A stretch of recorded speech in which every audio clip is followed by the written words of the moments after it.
Kami memilih untuk berusaha di Kanada sesampainya di sini, kira-kira 25 tahun yang lalu.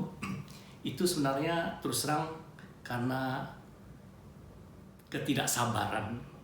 Tidak sabar untuk menunggu, mau selalu berbuat sesuatu, bekerja, tapi sayang melupakan berdoa. Nah, jadi kami pikir setelah berbagai kesulitan menyesuaikan kehidupan di sini, terutama membawa 4 orang anak, kami berpikir seandainya kami bekerja, mau di bidang kerja apa, sedangkan kita untuk menyewa satu apartemen saja setengah mati susahnya. Karena kita belum punya credit report, banyak hal-hal candidate experience yang kita belum miliki. Sehingga kami memikirkan alangkah baiknya kita berusaha. Nah, mau berusaha apa? Akhirnya saya berpikir, karena pengalaman masa lalu kami di Indonesia, kami sedang berbisnis. Jadi kami membuka usaha perhotelan kecil-kecil saja. Jadi kami merasakan seandainya kita punya uang untuk membeli rumah, pada saat itu harga rumah sudah 200-300 ribuan yang bagusnya. Jadi kami pikir lebih baguslah kita beli satu real estate atau bangunan, tapi di samping kita bisa tinggal di sana, kita juga bisa berusaha untuk menghidupi keluarga. Oleh karena itu, salah satu jalan yang terbaik untuk real estate adalah commercial real estate, yaitu adalah motel atau hotel.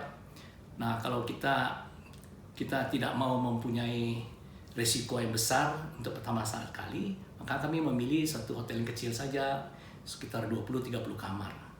Nah, oleh karena seorang real estate agent membawa kami ke Niagara Falls, pada saat itu kami juga tidak tahu, kami tinggal di daerah Burlington. Nah, berakhirlah kami akhirnya berusaha di Niagara Falls. Oh, usaha kami cukup banyak. Jadi dimulai dari usaha orang tua, yaitu eksportir agriculture, kulit manis atau cassia vera, kopi, itu kan kardamon, cengkeh. Kemudian kita diversifikasi usaha, kita kembangkan. Waktu itu kita beli satu bangunan itu kita jadikan hotel. Nah, melengkapi usaha hotel itu kami punya money changer, usaha tour and travel, restoran, karaoke, or nightclub gitu kan. Sampai ke usaha distributor juga, sampai yang terakhir sebetulnya usaha lelang tapi belum sempat kami jalankan. Memang sudah ada pengalaman. Saya juga sempat jadi pengurus asosiasi travel agent waktu itu, sehingga punya banyak hubungan networking dengan pihak pemerintahan, sehingga bisa mencari tahu lebih awal apa proyek-proyek yang di Indonesia waktu saya itu berkembang.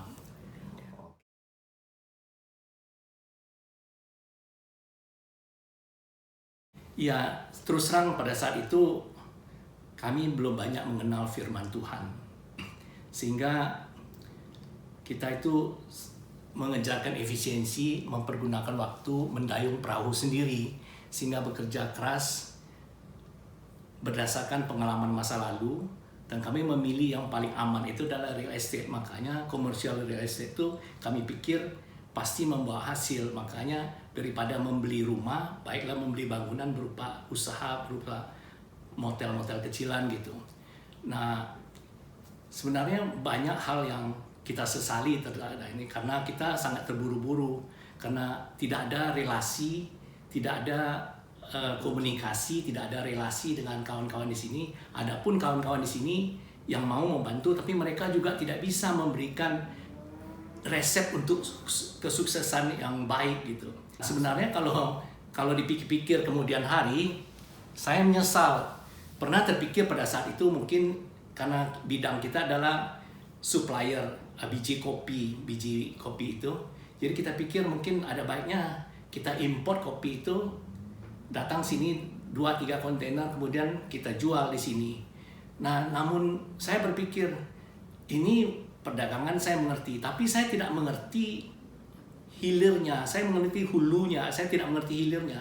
Saya selalu dibayang-bayangi dengan ketakutan risiko usaha bisa gagal. Jadi kita pikirkan kalau kita mengimport kopi itu kan kita perlu pergudangan, kita mesti beli gudang, atau kita nggak pikir bisa sewa dalam jangka pendek. Kemudian setelah kita punya kopinya, bagaimana kita menjual? Banyak orang mengatakan, oh harus diberi utang 3 bulan. Nah kalau nggak dibayar gimana? Kita nggak kepikir misalnya ada asuransi atau ada debt collection, karena pengetahuan kita terhadap sertifikasi lokal belum ada. Nah jadi karena ketakutan itu, saya nggak jadi. Tapi kalau saya pikir kemudian hari, saya menyesal tidak melakukan itu. Apalagi saya melihat perkembangan Kanada sekarang ya. Kopi adalah salah satu yang digemari oleh orang lokal.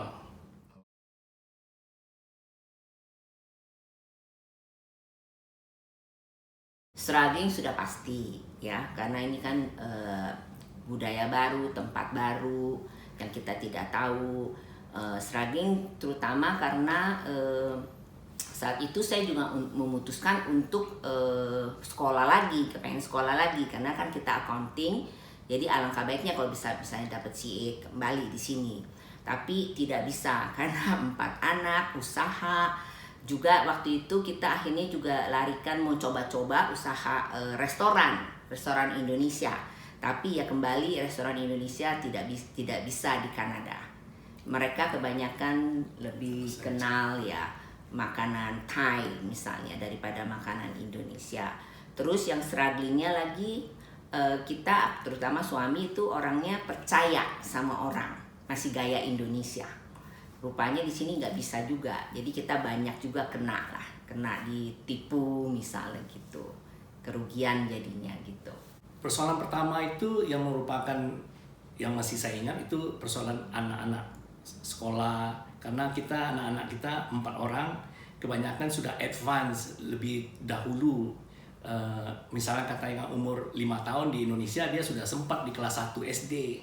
Di sini itu semua masuk sekolah harus berdasarkan umur, sehingga kita mengalami kesulitan untuk menempatkan anak di kelas yang kita inginkan, sehingga kami harus berpindah-pindah tempat, 5 kali berpindah tempat. Kemudian menggalang networking, kebetulan dapat orang-orangnya yang tampaknya baik gitu, kosmetika lah gitu. Tapi kita tak tahu hatinya, karena mereka maafnya mungkin sekali mereka juga tidak mengenal Tuhan, sehingga mereka membantu kami. Misalnya saya contoh ya, kita ini too good to be true. Kita ingin membeli satu mobil, katakanlah mobil Porsche itu harganya 200.000, tapi dia ditawarkan oleh temannya lagi sebagai dealer, katanya sebagai dealer cuma 20.000. Sekarang itu kita pikir, wah ini bagus sekali. Jadi kita mau, itu kesulitannya, kita beli. Ternyata yang kita beli itu adalah barang curian. Nah barang curian itu ada risikonya. Ya risikonya diambil kembali atau dijadikan perkara. Nah setelah kita beli, kita pakai, tidak ada masalah. Tapi kita kan empot-empotan dalam hati. Kalau terjadi apa-apa, kita bisa dijadikan korban. Nah ini misalnya itu salah satu kesulitannya pada saat ini, karena kita imigran baru, kita itu tidak mau mengambil waktu untuk belajar. Kita tuh mau terburu-buru. Ini itu satu kesalahan saya rasa. Ya tentu saya jempol pada istri, karena kalau kita berusaha itu sebenarnya risikonya ya kita kebanyakan kita tanggung sendiri, karena kita tidak mau merugi, sehingga mengenai waktu kita tidak berhitung. Nah kebetulan saya juga ya merasa berterima kasih kepada Tuhan, karena istri juga menaungi keadaan, sehingga kami saling bekerja sama, sehingga saling membantu. Misalnya saya harus keluar, dia harus di tempat, dia harus keluar, saya harus di tempat. Jadi entah bagaimana, memang mungkin juga kita harus mengakui kebesaran Tuhan juga. Makanya semua kesulitan itu berjalan, dapat kami lalui tanpa hal yang sangat kita sesalkan lah, demikian. Satu hal yang umum saya rasa dalam kehidupan ini. Yang paling penting kalau menurut Tante, kita kerjakan apa bagian kita, do our part, and then let God, right, do God's part. Jadi ora et labora. belajar dari kesalahan dan memang harus harus berani, kita harus berani karena namanya usaha dimanapun, mau di sini mau di Indonesia itu resiko pasti ada.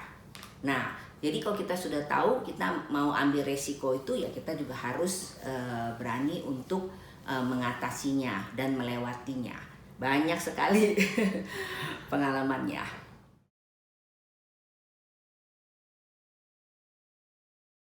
Ya, shock culture kalau kamu tidak rajin dan tidak tahan banting memang nggak bisa. Kamu pasti KO, istilah kasarnya. Jadi ya kita harus rajin. Shock culture-nya banyak sekali. Kita bisnis motel itu kan berurusan dengan manusia. Jadi ada yang jahat, ada yang baik. Jadi kalau yang jahat dia bilang, oh gua sue lu katanya, lawyer gua lapor lu gini-gini itu ya kan. Tapi kita nggak boleh takut, boleh silakan ya kan. Kalau kita bener, kita harus berani melawan lah. Karena si bule itu kalau kita berani dia malah yang lari gitu, takut gitu. Ya karena saat itu dia sebenarnya berbuat salah. Iya, Dia mencuri. kira-kira gitu. Dia mencuri tapi dia memfitnah bahwa kita punya tidak kita urus. Ya misalnya contoh dulu kalau waktu usaha kita, kalau orang bayar kontan kita nggak minta deposit, nah kan salah. Jadi mereka bisa curi selimut, curi apa aja lah. Nah sesudah kita ambil deposit masih juga ada yang nakal. Dia bilang, oh selimut kamu nggak ada. Saya bilang nggak mungkin, ya kan? Karena apa? Kadang-kadang juga kita juga ya kan kalau bisnis sendiri itu ya yang efisien tuh kita kerja sendiri. Jadi sebetulnya kan kita beli usaha tuh sama dengan beli pekerjaan sebetulnya. Ya kan kita yang bekerja juga. Nah, kira-kira begitu. Makanya kan kita tahu pasti kalau kita ada selimut. Nah, jadi dia macam-macam lah dia mengancam gitu. Terus kita bilang, "Oke. Saya periksa mobil Anda." Oh, privacy. Orang bule lah tahu kan dikit-dikit privacy act, dikit-dikit privacy act misalnya. Terus dia bilang, "Ya udah, panggil polisi." Nah, dia langsung ngicir lari. Kira-kira begitu salah satu contohnya. Kita juga untuk bisa efisiensi kita mau tidak mau kita harus kerjakan sendiri. Tergantung kerjakan sendiri. Kalau menggaji karyawan ya keluar lagi biaya yang lebih mahal. Boleh kasih contohnya nggak? Apa yang dikerjain sendiri tuh, Tante? Waduh, kalau waktu baru-baru itu berasa bener. Karena apa? Karena si Om ini orangnya ambisi. Jadi waktu beli bangunan itu karena dia mau bikin restoran, itu dia padahal sudah hire di kontraktor. Dia tidak datang-datang. Ya terpaksa si Om yang kerja sendiri. Dia bobok tembok sendiri. Ya kan, terus misalnya kita udah siapin mau operate lah hotel itu, ya kan. Nah saya mesti bantuin dia angkat perabotan, angkat ranjang yang berat-berat itu misalnya gitu ya kan. Terus ya namanya itu kalau kita mau hemat nggak gaji orang ya kan, gaji diri sendiri ya bersihin WC. Makanya anak-anak sudah besar dia tidak mau lagi karena anak-anak kami didik asal weekend tuh mereka juga harus bantuin bersihin kamar gitu ya kan. Jadi berasa sekali sama mereka tidak mau, makanya hidup seperti itu misal contohnya. Jadi mulai dari kuli atau ya kan semua kerjalah ya nyupir ya juga misal antar anak sekolah ya kan, apalagi misalnya belum lagi urusan rumah tangga. Dulu ada si Inem ya kan, pelayan seksi kita gak ada ya, kita lagi yang jadi si Inem misalnya. Jadi semuanya lah all round. Itu sangat berbeda banget dengan di Indonesia.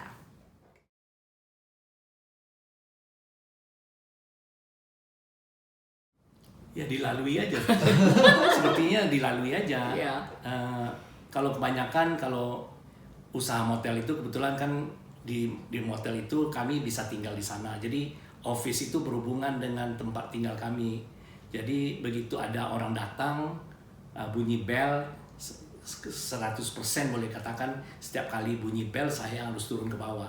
Jadi katakanlah kita tidak punya privacy untuk malam, karena kita kan kalau mau gaji orang untuk posting malam, untung kalau misalnya bisnisnya jalan lancar. Kalau tidak ada yang check in tentu kita merugi untuk membiayai. Makanya daripada menggaji orang untuk posting malam, saya yang tugas untuk malam, Tante kebanyakan untuk siang gitu. Ya jadi bagi waktunya begitulah. Kalau siang hari semuanya Tante. Jadi misal kalau ada orang ting tong ya tante keluar layanin sebagai reception gitu kan, kasih lihat kamar atau kasih kunci, terima pembayaran. Nah kalau nggak ada tamu ya tante kerjain rumah tangga lah, bersih-bersih rumah, masak misalnya gitu ya kan. Nah si Om bagian malam memang yang paling kesian memang Om kalau bagian malam nih orang kadang ting-tong dia bukan untuk check-in, dia tanya address misalnya, tanya direction. Aduh minta ampun saya bilang gitu ya kan.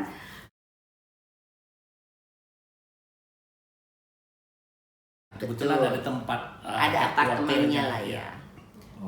Ada headquarternya di lantai 2 gitu. Jadi kurang lebih 24 jam dong hidup. Iyalah. Kerjanya tuh 24 jam. Itu kerjanya 24 jam. Cuman ya kan tidak terus menerus.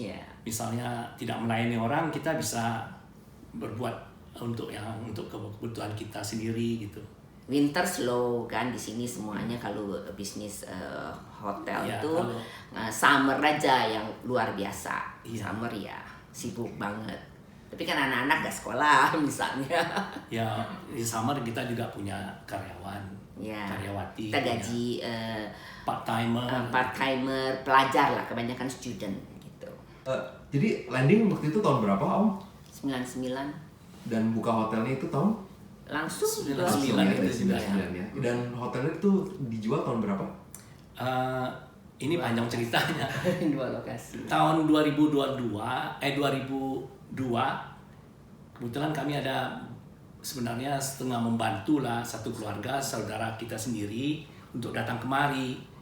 Nah setelah mereka dapat landed di sini, mereka sebenarnya beruntung, mereka juga dapat sebagai landed immigrant sebagai independent under independent scheme. Jadi suaminya pergi cari kerjaan, tapi setelah beberapa bulan kemudian dia bilang sama saya rasanya nggak mampu untuk bekerja. Mungkin saya lebih baik ikut jejak kamu. Kita belilah satu lagi katanya. Jadi kami belilah yang kedua. Kongsi sama dia.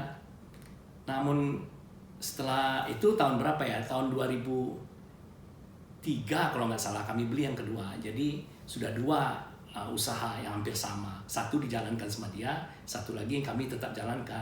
Kemudian tahun 2005 kami jual yang pertama ini. Nah kami ambil alih yang kedua ini karena saudara kita ini kebetulan kurang bisa berusaha, bukannya untung malah merugi. Ya, jadi kami ambil alih ke tempat yang lebih lokasinya lebih dekat dengan air terjun Niagara itu. Waktu itu di Niagara Falls juga. Dan yang kedua akhirnya ditutup tahun berapa? Dijual tahun berapa? Ini karena 17. kita ini juga manusia kadang ada batasnya ya. Suatu saat kita, karena usaha ini kan memerlukan physical existence, kita harus berada di sana. Sehingga kita tidak bebas, sehingga kita bosan. Karena bosan tahun 2017 kami jual.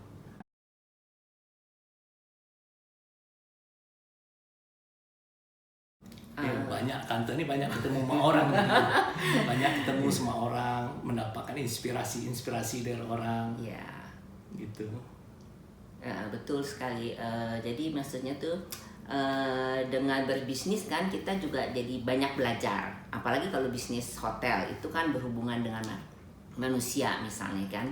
Nah jadi kita banyak sekali, kita juga bisa sharing, kita punya iman misalnya gitu kan, kita jadi bisa menginjili juga, kemudian juga kita bisa kembangkan. Jadi waktu itu juga kita kembangkan usaha kita ke namanya U-Haul, truck rental gitu, karena kita tempat parkir ada gitu kan, ada di sebelah itu ada tanah kosong, jadi kita bisa pakai untuk parkir truk-truk itu.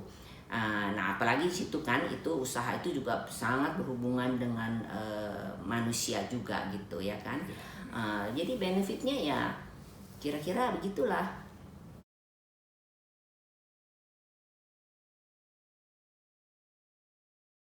Karena kita ketidaktahuan, tidak ada resep untuk berhasil, sehingga itu kita kan selalu was-was berapa kerugian yang bakal kita akhiri. Nah, tapi ya puji Tuhan, semua hal yang kami ditipu, misalnya kalau misalnya kita katakan pergi ke satu exhibition, kita melihat wah ini ada frozen yogurt machine. Nah, kemudian orang-orang salesman-nya itu pintar sekali mengatakan, oh mari ini brosurnya, ini biayanya, initial investmentnya, kalau you nggak punya uang juga 100%, dengan uang 20% down payment juga bisa. Nah ini usaha ini menjanjikan segala macam. Nah kalau kita terpancing, nah kita merasakan oh kita punya tempat, kita punya pasar, kita tidak tahu kesulitannya, nah kita terjun. Nah kemudian dia mengundang kita dengan cuma 20% aja down payment, yang lainnya utang, dikasih. Namun kita diutang kan kita dipegang sama dia. Kalau kita merugi ya akhirnya aset kita diambil sama dia. Nah itu resikonya. Jadi setiap kalau kita berbisnis itu ya setelah kadang-kadang ada yang baik, orang yang baik setelah mesin dipasang, waktu dia melakukan pentraining, dia bilang ini usaha ini tidak mudah, you harus konsisten ya, harus melayani orang dengan senyum, harus memberikan yang terbaik untuk orang supaya bisa mendapatkan pelanggan yang baik misalnya. Nah di sana mulai terungkap rupanya bisnis ini tidak mudah, untuk menjual ice cream juga tidak mudah. Nah kemudian kita dipegang lagi, harus mengikuti satu aturan main yang sudah ditetapkan oleh mother franchiser ini, harus beli bahan dari dia, tidak boleh beli bahan dari yang lain. Kalau terjadi ini royaltinya bagaimana, ada aturan-aturannya di sini kan. Nah itu kebanyakan hal-hal yang kecil kita tidak pernah duga, itu merupakan suatu kesan bagi saya yang sebenarnya saya merugi dalam hal itu. Itu yang Om cerita itu karena kita juga akhirnya pernah punya side bisnis ice cream dan frozen yogurt yang Om cerita itu habis total loss lah gitu. Nah kalau saya ya kan yang berhubungan dengan itu rasis tetap ada walaupun Kanada itu bilang sedikit. Jadi misalnya banyak orang sudah booking gitu kan, begitu dia datang dia lihat kita si Asia, dia bikin excuse lah, macam-macam excuse, dia tidak mau tinggal. Tapi kita tetap stick pada rules ya kan, jadi kita harus berani. Nah itu ya kan, ya kesedihannya itu aja misalnya kan, belum lagi orang yang menghujat-hujat gitu kan, go back to your country. What country? I said, right? We are Canadian, we are all immigrant. Misalnya contohnya begitu ya kan.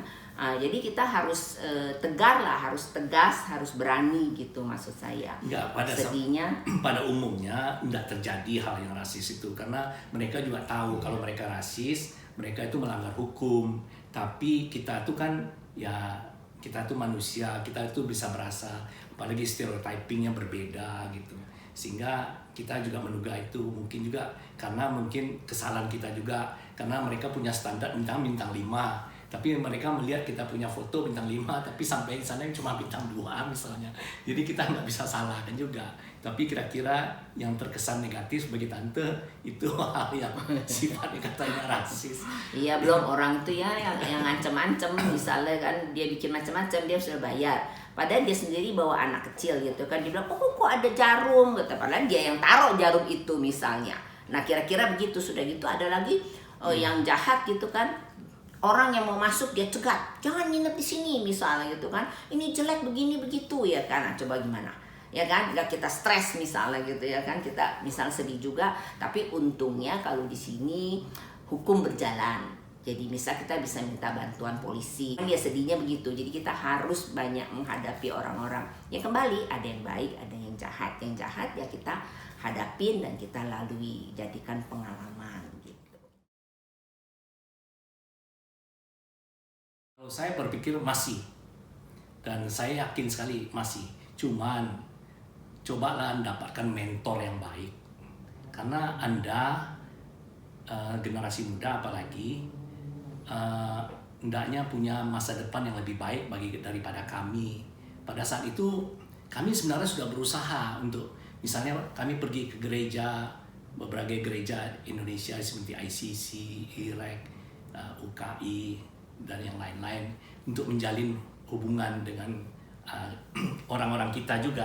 Tapi pada saat itu ya kami tidak mendapatkan support, apalagi inside information untuk bagaimana mencapai suatu kesuksesan dalam berbisnis dalam waktu yang singkat di Kanada ini. Sehingga kita ini selalu memulai dengan trial and error. Jadi trial and error ya risiko. Cuma karena kita ya sangat berhati-hati, sehingga risiko kita cari yang seminim mungkin. Nah, kemudian kita akan ingat bayang-bayang sepanjang badan. Jadi kita tidak mau menginvestasi di luar kemampuan kita, sehingga juga kita tidak berutang kepada bank misalnya, sehingga apa yang kita bisa dayung ya kita dayung sendiri. Cuma pada saat itu memang kita itu tidak atau belum banyak mengenal firman Tuhan.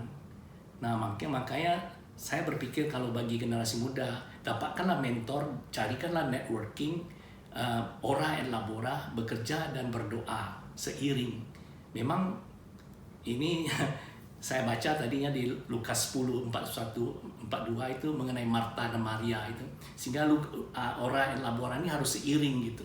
Kalau tante ya kan masih doable. Cuman memang kita tuh harus apa ya? Pertama tentu kalau bisa sih punya modal sendiri. Jadi soalnya kalau utang tuh kan berat. Ya, misalnya harus punya modal dan juga harus rajin mau ambil resiko misalnya. Dan yang keempat ya memang kalau bisa harus survei, jangan kayak kita ini kan trial and error. Survei dulu, lihat dulu betul-betul ini apa di atas kertas misalnya kan, secara di atas kertas tuh untung misalnya gitu ya kan, atau doable. Kalau enggak ya jangan coba-coba. Karena kalau Kanada ini lain, kayak kita aja dulu mau buka restoran, aduh minta ampun itunya banyak sekali rules yang kita harus ikutin 100%. Ya kan, nggak bisa kayak misalnya di Indonesia gerobak aja gitu kita bisa bikin cahmi gitu misalnya, nggak bisa. Even misalnya usaha di perumahan aja atau di rumah saja juga itu kadang-kadang kalau ada yang jahat bisa laporin, itu kita bisa kena misalnya, ya kan.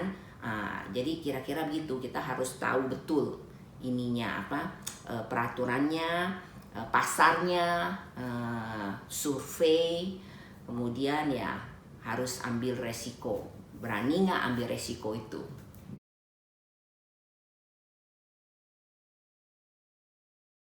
Kalau menurut tante sih yang paling penting sebetulnya usaha yang kamu tahu. Kalau menurut tante ya, yang kamu kuasain. Misal kamu pintar masak, buka restoran pasti jadi. Kalau menurut tante. Tapi kamu nggak pintar masak, kamu mau buka restoran, wah itu out. Kamu tergantung sama orang di sini. Kamu bergantung sama orang gitu. Itu susah kalau menurut tante. Usaha yang bergantung sama orang lain susah. Jadi paling penting harus bergantung sama diri sendiri dulu. Kamu bisa kerjakan sendiri tanpa orang lain, jalan. Kalau kamu nggak bisa, susah. Ya, kadang-kadang kita pikir susah.